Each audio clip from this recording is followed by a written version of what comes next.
My name is Lynn, and I want to share with you our bug out bag, or also known as an emergency bag. I'm an RN, and in my third year of nursing school, one of the assignments was to create our own emergency getaway bag. This is a bag that you would have ready in the case of a natural disaster, emergency, or any other issue to where you had to leave your home urgently. There have been many times in the US where we have seen issues like this where people have had to abandon their homes in masses, such as Hurricane Katrina in 2005. Some of these families would have greatly benefited from having had an emergency bag. Today, I'll show you what we include in ours as our family and household. Let's get started.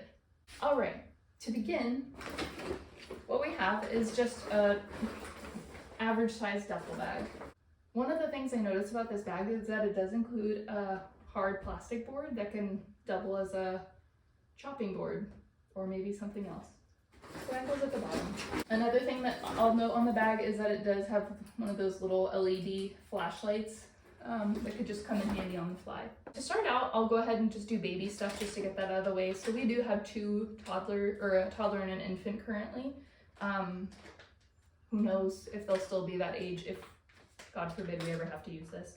First thing is some baby wipes, breast pump, a few tubes of formula and a bottle, a blanket, 2 Muslim rags that come in handy for my little guy, and last but not least, reusable diapers. I have one for each, and then the reusable diaper inserts. Now that we have baby stuff out of the way, I'll get down to the nitty-gritty. This is just a hospital grade blanket. My husband and I both work or have worked in hospitals, and somehow this just ended up home with us. Could be from my mother-in-law too. Toilet paper, some more cleaning wipes that the adults can use. We can also use the baby wipes. Emergency survival blanket. I've never used one of these, but it's supposed to conduct heat off of the body. It's a thermal blanket. It looks like aluminum foil, but I think it feels like plastic. First aid kit. First thing is a tourniquet. These you can get off Amazon and possibly at a CVS or a Walgreens. A clot kit, gauze, Band-Aids, bacitracin. We also include some medications that could be handy in case of an emergency. Benadryl, Pepcid, Motrin, promethazine, which is an anti-nausea medication, and Tylenol. It might be advisable if you have children to include medications for babies or children. This is just a little extra bag, mesh bag that we could use for things like laundry. A little small backpack in case we need to carry something extra as well. Just some extra Ziploc bags in case need be. Some of this might seem excessive, but in my mind it makes sense. These are just some auto mechanic rags that I had extra that I figured are lightweight enough and durable that they could come in handy for something. 2 flashlights, no batteries inside, but batteries are somewhere else. More disinfectant wipes. Twine can come in handy for hanging laundry. Foil for cooking. For food, I tried to do something lightweight and simple enough. So we did rice, which isn't necessarily lightweight, but it goes a long way. Soy protein, and then those little packets that we throw away from Chinese restaurants and Taco Bell. I put some soy sauce, ketchup, and hot sauce in here because that could help with nutrition and just taste. Hard candies, butterscotch, classic. 3 bags of popcorn. Originally, I did have 2 cans of Chef Boyardee, but they expired since I first made this bag, and also they are heavy.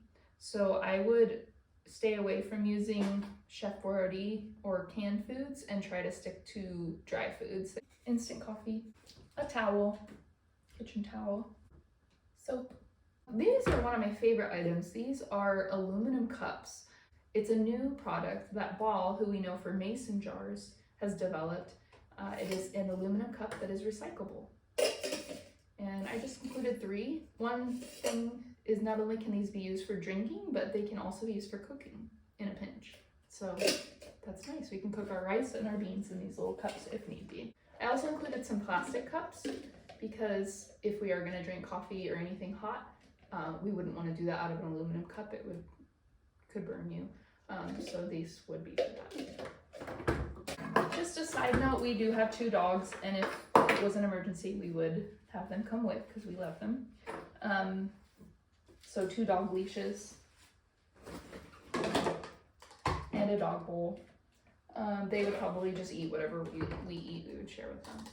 I did have dog food, but again, it was a concern that it would go bad, so we'll just eat rice and soy protein with us. Plastic bowls to eat out of as well. Duct tape. All right, now we'll get down to the last few items. So one's a toolbox. In the toolbox, we have silverware, a shovel for pooping or anything you need, a soft mallet, a saw, rope, more rope, a pocket knife, a carabiner, another utility knife that has various functions, a big garbage bag. This is a giant, I want to say it's like 20 gallon. And then I have various sizes of nails. This is a hygiene kit. Gloves, lotion, mouthwash, nail kit, razor, Vaseline chapstick, toothbrushes, and this is a menstrual cup. This is just a miscellaneous kit. Simple masks.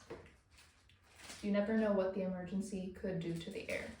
Permanent markers, matchsticks in a waterproof Ziploc, various threads, needles that can also double as first aid, rubber bands, a ballpoint pen, super glue, car USB outlet that goes in a cigarette lighter, various battery sizes, but mostly AA and AAA. Lastly, $100 cash. And one thing that I just added today that I'll show you, I made copies of all of our birth certificates and my marriage license, bank info written on a card, and one credit card that expires the latest. Thanks for watching, and I hope this has inspired you to also make an emergency kit and bug out bag.